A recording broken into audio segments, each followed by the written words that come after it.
YouTube చరిత్రలోనే ఎవ్వరూ చెప్పనటువంటి remedy అండి. మీ ఇంట్లో డబ్బనేటువంటిది కనక వర్షం కురవాలి అంటే, నేను చెప్పేటువంటి ఈ లక్ష్మీ పోట్లీ అనేటువంటి దాన్ని మీరు తయారు చేసుకొని ఇంట్లో పెట్టుకోండి. దీనికోసం కావాల్సిందేంటండి, చాలా సింపుల్ అండి. ఒక చిన్న మట్టి పాత్ర కావాలండి.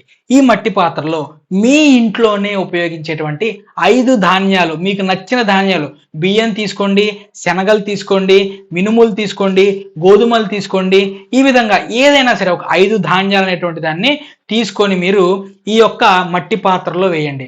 ఆ తర్వాత 5 నాణేలండి.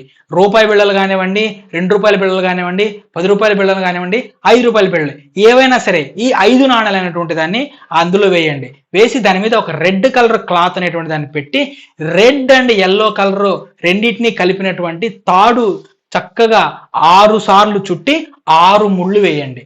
వేసి దీన్ని మీ యొక్క దేవుని గుళ్ళో పెట్టి లక్ష్మీదేవి యొక్క మంత్రం ఏదైతే ఉంటుందో లక్ష్మీదేవి యొక్క మంత్రాన్ని ఆ యొక్క ఏదైతే లక్ష్మీ పోట్లీ చెప్పానో దానికి మీరు ధారపోయండి. తర్వాత దీన్ని తీసుకెళ్ళి మీకు సంబంధించినటువంటి డబ్బులు పెట్టుకునేటువంటి ప్లేసు అర్మార్లో కానివ్వండి, లాకర్లో కానివ్వండి, లేదంటే మీ బిజినెస్లో మీరు ఏదైతే డైలీ డబ్బులు పెడతారో అక్కడ కానీ పెట్టుకోండి. ఖచ్చితంగా ఇది పెట్టినటువంటి 2 నుంచి 3 నెలల తర్వాత చూడండి, మనీ ఫ్లోటింగ్ అనేటువంటిది అద్భుతంగా పెరిగేటువంటి అవకాశం ఉంటుందండి.